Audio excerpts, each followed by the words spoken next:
안녕하세요. 오늘의 첫 번째 사연 시작하겠습니다. 바로 사연 시작하겠습니다. 단기 복무를 하긴 했지만 부서관으로 국방의 의무를 충실히 수행하고 집으로 돌아와 그냥 하루하루 별볼 일 없이 보내던 그런 시기였습니다. 사회로 돌아오면 세상 두려움 없이 이것저것 다 도전해볼 것만 같았는데 막상 그동안 보낸 시간도 아쉽고 취직을 해버리면 정해진 패턴의 쳇바퀴로 다시 제 발로 기어 들어가는 것 같은 기분이 들어서 그 충만하던 도전 정신을 쓸데없는 곳에다가 쏟아붓던 시절이었죠. 그나마 부서관으로 4년간 복무하면서 꾸준히 저축을 한 덕분에 저는 당시 제 또래들에 비해 그나마 목돈이 쌓여있는 상황이었고 이걸로 뭐를 해야 하나 고민하던 차였죠. 취직하는 것도 좋지만 군대에서 나왔다는 해방감과 또 군대에서처럼 비슷한 하루를 반복하는 것에는 이골이 나 있었기 때문에 취직보다는 제가 모아둔 돈으로 뭔가 해보고 싶었습니다. 간부라고 해봤자 군인 월급이 대단한 편은 아니었기 때문에 사실 무언가를 시작하기에는 터무니없이 적은 돈이기도 했습니다.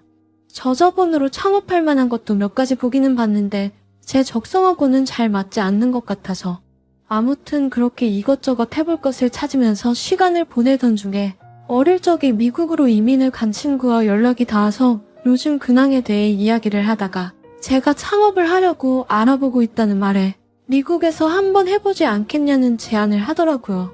소자본으로 창업이 가능하고 미국 사람들 아침밥만 전문적으로 요리해서 파는 식당 같은 거라고 설명을 해주는데 그 말을 듣고 무슨 아침밥을 돈을 주고 파냐고 장난치지 말라고 했더니 친구 녀석은 너무나도 자신있게 이거 진짜 되는 거라고 자본도 조금 들고 점심시간에는 아예 문을 닫아버리기 때문에 몸도 안 힘들고 힘들지만 않으면 미국은 일자리가 널린 곳이라고 아무데나 찾아가서 아르바이트를 하면 3년이면 5억은 모아서 가지 않겠냐고 말하더라고요.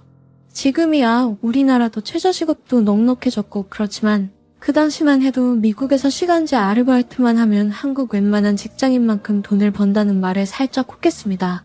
체력이야 자신이 있었고 비는 시간에도 일을 하면서 돈을 벌 수가 있다니요. 거의 미국으로 가는 걸 정한 상태에서 문제는 단 하나였습니다. 제가 공부를 썩 잘하는 편도 아니었고 군복무를 하는 동안 그나마도 안 좋던 머리도 그들대로 굳어버렸기 때문에 언어가 통하지 않는 게 내심 걱정이 되었죠.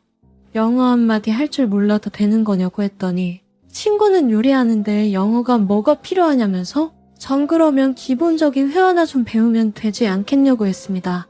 그러다가 친구가 뭐가 생각났다는 듯이 자기 이모가 지난달에 한국으로 들어갔는데 이모가 미국에서만 살다가 와서 한국 실정에 대해 잘 모르니 이것저것 도와주고 집안일도 좀 봐주면서 하고 그러면 과외비는 자기가 말해서 그걸로 퉁칠 수 있게 해준다고요. 집안일을 시킨다는 게 무슨 말인가 했는데 일단 저도 확실히 마음을 잡은 게 아니고 영어야 배워두면 나쁠 게 없을 것 같다는 생각에 그러겠다고 했습니다. 친구가 일단 인사나 한번 나눠보라고 자리를 마련해줘서 만나기로 한 카페에 가서 친구의 이모를 기다리고 있었습니다. 문이 열리고 친구의 이모가 들어오는데 저는 이모라고 해서 그냥 아줌마겠거니 생각을 했는데 나이도 30대 중후반 정도로밖에 안 보이고 미모가 아주 상당하시더라고요. 위아래가 세트로 된 연한 분홍색 투피스를 입고 오렌지빛으로 머리를 염색해서는 선글라스까지 딱 쓰고 카페 안으로 들어오는데 키도 크고 쭉 뻗은 몸매를 보니 이모라고 해서 별 기대 없이 나간 자리에서 괜히 소개팅을 하는 듯한 느낌이 들어서 살짝 두근두근했습니다. 카페에서 마주 앉아 첫 인사를 나누고 대화를 나누는데 미국에서만 살다 왔다고 했는데도 한국말이 유창하더라고요. 쉴 새 없이 떠드는 게 정말 교포가 맞나 싶을 정도 같기도 하고 저를 잘 가르쳐줄 수나 있나 싶은 생각도 들었습니다. 꾸미기도 잘 꾸미고 차도 새빨간색 외제차를 타고 다녔는데 그걸 보아하니 약간 보여주기 좋아하고 약간 나대는 스타일인 것 같았습니다. 말도 잘 통하고 해서 그날 연락처도 교환하고 한참을 떠들다가 집에 돌아왔는데 계속 친구 이모가 아른거리더라고요. 긴 군생활 때문에 여자면 다 되는 건가 싶은 생각도 들고 한편으로는 친구의 이모가 아니었다면 그냥 연상의 애인이 될 수도 있는 게 아닌가 싶은 생각도 들고 여러모로 혼란스러웠습니다. 아무튼 그렇게 시간은 흘러서 대망의 첫 과외날이 되었습니다. 제가 어느 정도 하는지 실력 한번 보겠다고 나름 시험지도 준비해 놓았더라고요.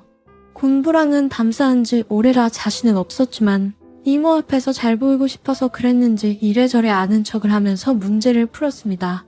시험이 끝나고 곧바로 채점을 하는데 빨간 줄이 계속 시험지에 쭉쭉 그어주고 이 정도로 영어를 모르나 싶은 표정으로 이모가 저를 흘겨보는데 그 눈빛 때문인지 저를 빤히 쳐다보는 이모가 너무 예뻐서 그랬는지 괜히 수줍어져서 고개를 푹 숙이고 앉아 있었습니다.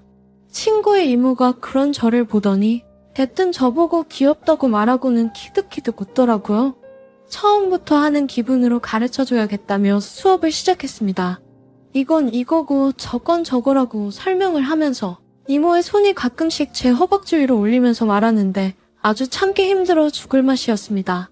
제가 덩치도 큰 편이고 군대에서도 단련을 게을리하지 않아서 그런데 이모가 제 허벅지를 보고 왜 이렇게 단단하냐며 말하는 모습이 마치 무의식 중에 저를 터치한 게 아니고 의도하고 만진 게 아닌가 하는 생각이 들었어요. 남자는 하체가 좋아야 된다고 교과 친구라고 애처럼만 봤는데 보기보다 아주 남자답다고 말하더군요.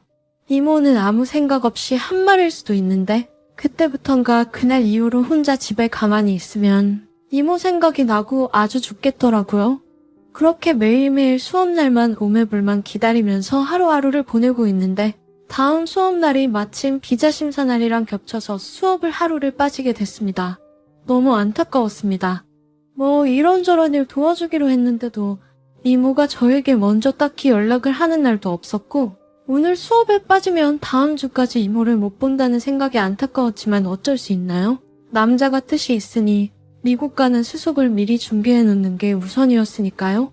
아침에 준비를 다 하고 이모에게 오늘은 이래저래 해서 수업에 빠지게 되었다고 연락을 했는데 이모가 그러면 주말 아침에 잠깐 시간이 비니까 그때라도 괜찮으면 수업을 받으러 오라고 말하더라고요. 속으로 이게 웬 떡이냐 싶었죠. 이번 주는 영영 못 보나 싶었는데 혹시 이모도 저를 못 보는 게 아쉬운가 하는 생각이 들더니 괜히 더 설레이기 시작했습니다. 빠진 하루를 메꾸기 위한 주말 수업을 받으러 이모 집에 아침 일찍부터 찾아가 초인종을 눌렀는데 아무런 대답이 없었어요. 한 20분인가 기다리다가 수업 조정한 걸 까먹었나 보다 하고 포기하고 돌아가기 전에 왠지 모를 아쉬움이 남아서 초인종을 한 번 더 눌렀습니다. 역시 아무런 반응이 없어서 뒤돌아 집으로 가려는데 문이 갑자기 벌컥 열렸습니다. 이모가 아무래도 늦잠을 자버린 것 같더라고요. 그런데 잘 때 입은 옷 그대로 나온 이모의 모습이 엄청 눈에 띄었습니다. 평소에는 그래도 수업이라고 엄청 차려입고 있는데 자다가 곧바로 나온 이모는 끝나시 비스무리한 원피스 같은 걸 입고 있었습니다. 이걸 뭐라고 설명해야 할지 모르겠는데 잘 늘어나는 재질인데 몸에 딱 달라붙는 그런 스타일의 옷이었어요. 매번 블라우스 비슷한 옷 때문에 몰랐는데 정말 그날따라 이모가 걷는 모습만 봐도 침이 꿀떡 넘어가더라고요. 수술이라도 한 건가 싶을 정도로 이모의 옷태는 가히 파격적이었습니다. 늦잠을 자서 미안하다고 몇 번을 사과하며 빨리 수업 준비하자고 허둥대는데 이모가 자기가 뭘 입고 있는 건지 전혀 눈치를 못 챈 것 같았습니다. 바닥에 상을 핀다고 허리를 숙이고 있는데 그 모습에 정말 마음속으로는 고개를 돌려야 된다는 생각을 했지만 머리로는 계속 이모를 쳐다보고 있었습니다. 그렇게 그 상태로 바로 수업을 시작했는데 옆에 바짝 붙어 앉아서 설명해주는데 어깨끈이 살짝 내려가는 게 신경이 쓰여서 집중도 안 되고 정신이 혼미해졌습니다. 그래도 그때는 제가 친구의 이모와 뭘 어떻게 해보겠다 그런 생각보다도 위에 뭐라도 걸치고 오라고 말을 해야 되는지 말아야 되는지 아니면 이 순간을 즐겨야 하는지 그런 생각밖에 없었습니다. 당연히 수업도 집중이 안 되고 그러는데 산만한 제 모습을 보니 아침 일찍이라서 수업이 잘 안 들어오냐고 걱정해주는 이모의 말에도 아무 대답도 할 수 없었어요. 그러던 와중에 제 뱃속에서 꼬르륵 소리가 나더라고요. 본능에 충실하다 보니 평소에는 배고파도 꿈쩍도 안 하던 녀석이 그날따라 왜 이렇게 시끄러웠는지 이모가 또 저를 보고 배고파서 집중이 안 되는구나 하면서 시계를 보더라고요. 친구의 이모는 잠시 고민하는 듯 하더니 저에게 기다리게 만든 것도 미안하고 하니 점심을 같이 먹고 집중해서 과외를 하자고 하더라고요. 같이 좀 더 있자는데 제가 거절할 이유가 뭐가 있겠습니까? 단번에 그러자고 했죠. 친구 이모는 저에게 잠깐만 소파에 앉아서 기다리라고 말하고는 주방으로 갔어요. 콧노래를 흥얼거리면서 앞치마를 두르는데 친구 이모는 지금 입고 있는 복장이 너무 과감하다는 걸 눈치챈 듯 하면서도 그대로 갈아입지 않고 있더라고요. 고개를 슬쩍슬쩍 돌려 요리하는 이모를 쳐다봤는데 기분이 정말 묘했습니다. 파격적인 복장으로 요리하는 뒷모습도 엄청 눈에 들어왔지만 그것보다도 아무리 친구의 이모라지만 알 거 다 아는 다 큰 남녀가 한 집에 단둘이 있는데 여자가 남자를 위해 요리해주는 모습을 보니 한 구석 어디서 뭔가가 뜨겁게 끓어오르더라고요. 괜히 연애하는 커플 같은 느낌도 나기도 했고요. 여자 혼자 사는 집이라 따로 식탁은 없었는데 음식 준비할 때 쓰는 공간에 높은 의자를 두고 거기서 식사를 했습니다. 그러다 보니 나란히 양옆으로 앉게 되었는데 그것도 기분이 참 묘하더라고요. 연애를 한다면 이런 기분일까 싶기도 하고 눈만 살짝 돌려도 바로 옆에 이모가 시선 안으로 들어와서 슬쩍슬쩍 쳐다봤습니다. 북찌개 같은 걸 생각했는데 교포 출신이라 그런지 스파게티 같은 걸 내왔어요. 식사를 하고 있는데 이모가 밋밋해서 그런데 와인 한 잔 마셔도 되겠냐고 물어보시더라고요. 저는 신경 쓰지 말라고 말하고 이모는 와인을 준비해서 오더니 저를 보고는 너도 한 잔 할래? 라고 물어봤습니다. 이모가 한 손에 들고 있는 와인 글라스에 찰랑이는 새빨간 와인을 보니 거절할 수 없었습니다. 맨날 소주만 먹어봤지 와인은 그날 처음 마셔봤는데 제가 술도 센 편이 아닌데 처음 먹어보는 와인을 어떻게 조절을 해야 할지 모르겠더라고요. 이모가 주는 대로 와인을 계속 받아 마셨는데 식사를 마치고 나서 일어나니 눈앞이 핑 돌더라고요.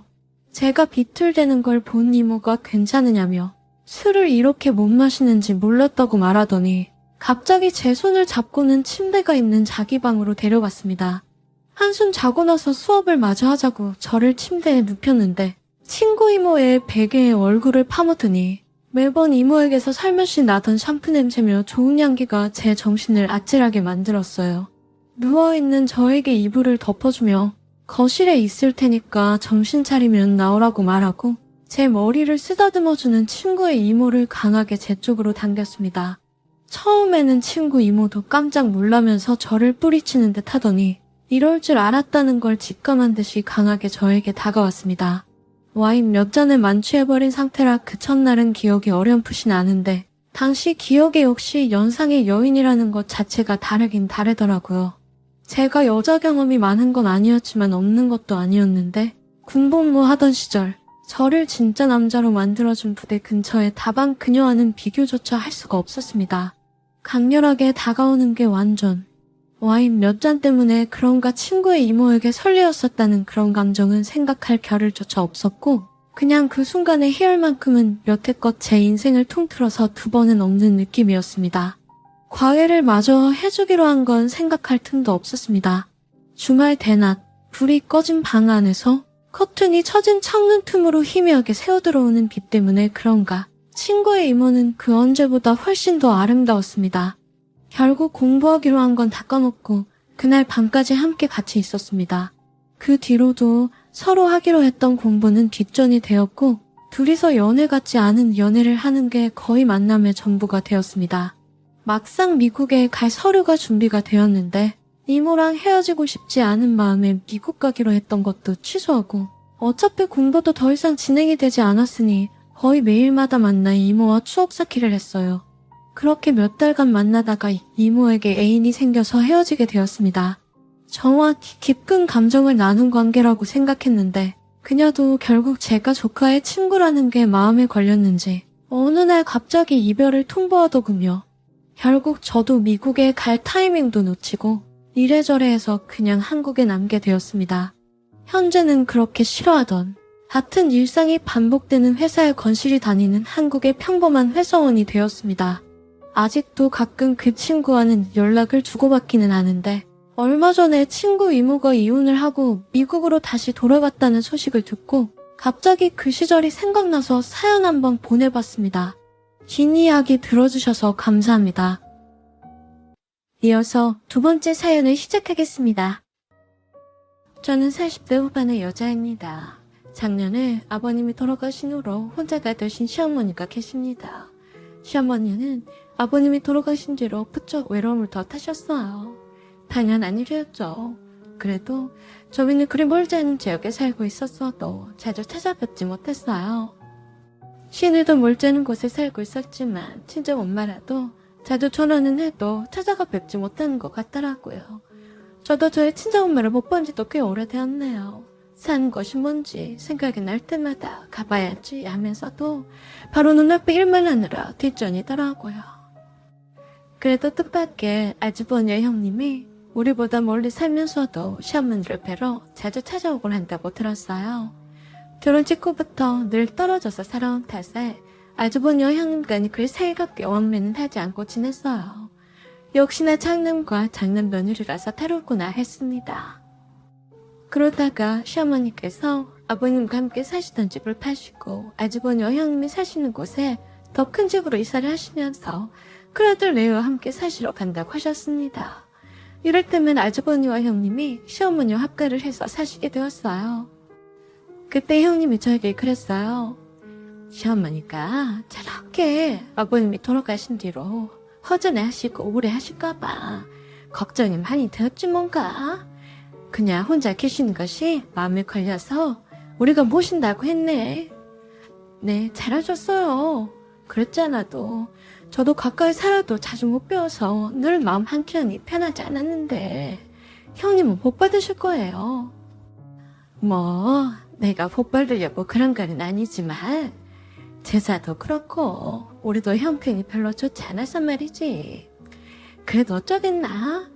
장남 며느리 내가 해야지 별 수 있겠나? 참 성격도 시원시원하게 쿨하게 말을 했어요. 그래서 진짜로 그런 줄 알았네요. 그래서 다행이라 생각을 했습니다.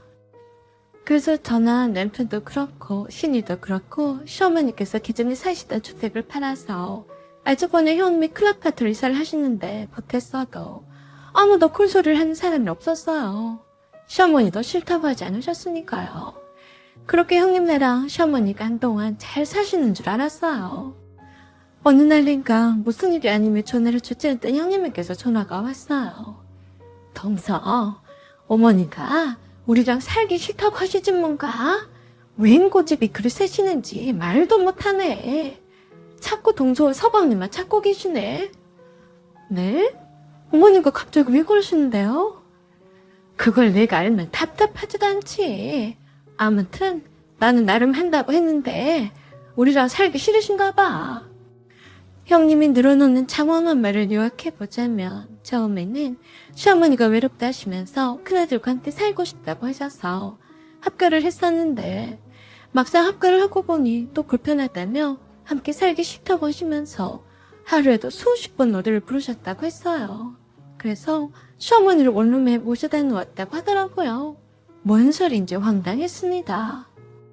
그래서 남편이 아주버니와 통화를 해봤는데도 형님과 똑같은 말씀뿐이셨어요. 시어머니께도 전화를 드려봤는데 전혀 다른 말씀을 하시더라고요. 참 이상했었죠. 시어머니께서 저 남편 말을 찾으신다고 해서 찾아뵈었어요. 형님 말에 의하면 시어머니의 고집 때문에 임시로 월세로 원룸은 코에서 계시라고 했다더라고요. 그래서 그런 줄만 알았는데 시어머니는 뜻밖의 말씀을 하셨습니다. 내가 여기 온 지는 한 일주일 정도가 되었는데 나도 영문을 모르겠구나. 시어머니 말씀에 더 어리둥절해 했습니다. 어머니, 무슨 말씀이세요? 형이가 아주버니가 그러는데 어머니가 답답하다고 혼자서 살고 싶으시다고 고집을 피우셨다고 하던데요. 그러자 시어머니가 기심하다는 듯이 화를 있는 대로 내셨어요. 고이 한것 같으니라고? 내가 언제 그랬다고 그런다냐? 난 그런 적이 없다.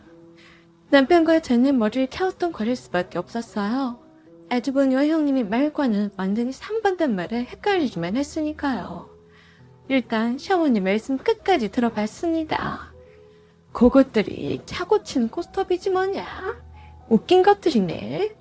자기네들이 먼저 바람 쐬러 나가자고 해놓고서 너무 늦은 시각이니까 여기 와서 자고 가자고 하더니 나만 놔두고 야밤도둑을 했지 뭐겠니? 그래서 남편이 그랬어요. 엄마, 형과 형수가 왜 야밤도주를 하겠어요? 그랬더니 더 아리송송한 말씀만 하셔서 조금 걱정이 되었습니다. 내가 모른 줄 아냐? 내가 치매 걸린 노인인 줄 알고 그런 게야. 아주 이것들 웃긴 것들이네. 감히 시어머니가 치매인 것 같으니까 날 여기다 버리고 도망을 갔다 이거지. 그래서 답답해하던 제가 시어머니께 여쭈었어요. 어머니가 치매라뇨. 왜 그렇게 생각하세요? 그런 거 아니면 뭐겠냐? 내가 눈 시뻘겋게 뜨고 멀쩡한데 티는 없는 말로 지어낸 거 봐라. 세상이 무섭구나. 며느리는 내 핏줄이 아니라 그런다 쳐도 달시기가 그럴 줄은 몰랐다. 라고 하시면서 판식을 하셨어요. 그러시면서 남편도 저 세상으로 가고 늙어 성자가 되니까 자식도 밀어버리는 세상이라며 서럽다고 슬프게 우셨어요. 시어머니 말씀을 굳이 그대로 믿을 수가 없었죠. 설마니 시어머니 말씀대로 아주버니 형님이 그랬을까 싶었습니다. 서럽게 우시면서 아이고 하시는 시어머니께 남편이 다시 여쭸어요. 엄마, 그렇게 일주일이나 여기 계셨으면서 왜 제게 연락 한 번 하지 않으셨어요? 그래도 달식이가 내 큰아들인데 나도 자존심이란 게 있는데 믿고 싶었다. 설마니 나를 여기에 버려두고 갈 줄 알았겠냐? 나도 기다렸단 말이다. 그러자 남편이 심란한 안색으로 저를 걱정스럽게 쳐다봤어요. 정말 치매가 걸리셨나? 란 표정이었죠. 시어머니는 저에게 그러셨어요. 그것들이 내 전화도 받지 않았다. 어떻게 세상천지 이럴 수가 있냐? 라고 하시면서 시어머니 휴대폰을 열어서 보여주셨어요. 대체 내 시어머니 말씀은 맞았어요. 매일 수십 통 아니 수백 통의 전화를 아주버니와 형님한테 발신한 기록이 있더라고요. 하지만 그 전화번호는 형님과 아주버니가 쓰던 이전 번호였어요. 아주버니와 형님의 새 전화번호를 저장해두시지 않으셨던 거죠. 그래서 무작정 오겠거니 하고 기다리셨다고 하시더라고요. 밖에 나와서 이런저런 시어머니 말씀을 형님한테 전화를 해서 전했더니 그랬어요. 동서, 어머님이 좀 이상해. 내가 그렇게나 혹시 모르니까 바뀐 전화번호를 저장해드린다고 해도 절대로 어머니 휴대폰은 손도 못 대겠어. 고집도 말도 못해. 그것뿐인 줄 아나? 아무튼 조금 이상하시네. 형님도 시어머니의 치매를 의심하는 듯 했어요. 내가 왜 어머니한테 안 가봤겠어? 어머니는 나만 보시면 쫓아내지 뭔가. 문도 열어주자마자 나를 밀쳐버리셨다니까. 아마도 내가 큰 며느리란 걸 모르는 눈치였네. 동서랑 서방이 말아보는 거 보니까 다행이구만. 나도 그렇게 밀어내는 시어머니가 좋기만 하겠는가? 나도 할 만큼 했으니까 물러서 있을라네. 자네가 서방님이랑 잘 해보게. 그래서 다음날 날이 밝는 대로 시어머니를 모시고 병원으로 검진을 받으러 갔습니다. 시어머니께는 환절기이니까 독감 예방주사를 맞으러 가자고 했어요. 시어머니는 병원에 도착해서 의사를 만나자마자 저 남편에게 그러셨어요. 그 못된 것들이 내가 치매라고 하더냐? 그래, 내가 치매인지 아닌지 진단 받아보면 알겠지. 정말 시어머니 말씀대로 지긋이 정상이라는 의사의 소견이었어요. 정말 다행한 일이긴 했지만 무슨 약물인지 머리가 더 복잡하기만 했습니다. 시어머니 말씀이 사실이라면 왜 현영 가족원인은 저에게 거짓말을 했을까요? 황당해하는 저희에게 시어머니께서 그러셨어요. 아마도 그것들이 내가 중증 치매인 줄 알고 버린 거다. 고얀 것들. 내가 재산께나 있는 것처럼 행세했더니 그 재산이 탐나서 학과을적했지 뭐냐. 내가 눈치는 백단인데 그 옷을 해는 모양새가 영 아닌 것 같아서 내가 중증 치매인 것처럼 했다. 노인복지회관에서 중증 치매 환자 진단 자료로 내 것일 것마냥 눈에 띄는 곳에 뒀더니 진짜로 그런 줄 알더라. 그래서 어떻게 해나오나 하고 내가 지켜봤더니 아니나 다를까 이런 길러먹힐만 것들이 다 있냐?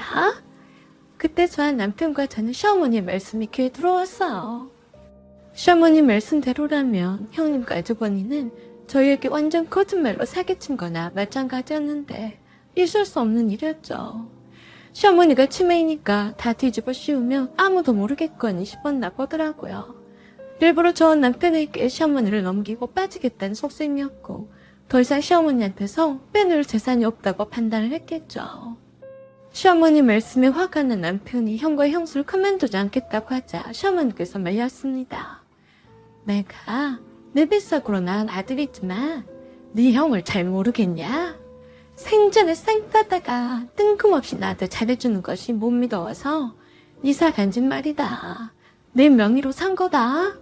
나랑 합간다고 해서 내가 큰 집으로 사주겠다고 했거든.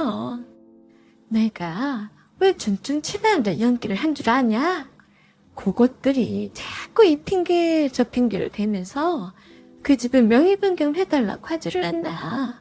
담보대출로 받아달라고 하지를 않겠냐? 그래서 내가 떠본 거야. 내가 치매인 줄 알고는 거짓으로 내가 명의 변경을 해준 것처럼 내 인감도장 가지고 사기 쳐먹었다. 그리고 나를 버렸어. 용서할 수 없다. 믿을 수 없는 사실이었어요. 시어머니는 당장 알주버니 형님을 오게 했는데 그때까지만 해도 시어머니가 정신 온전치 않다고 찰싹까지 믿고 있더라고요. 시어머니가 알주버니 형님에게 말씀하셨어요. 내 집에서 당장에 나가거라. 그러자 뭔 소리를 하냐며 형님이 펄쩍 뛰었어요. 어머니, 기억 안 나세요?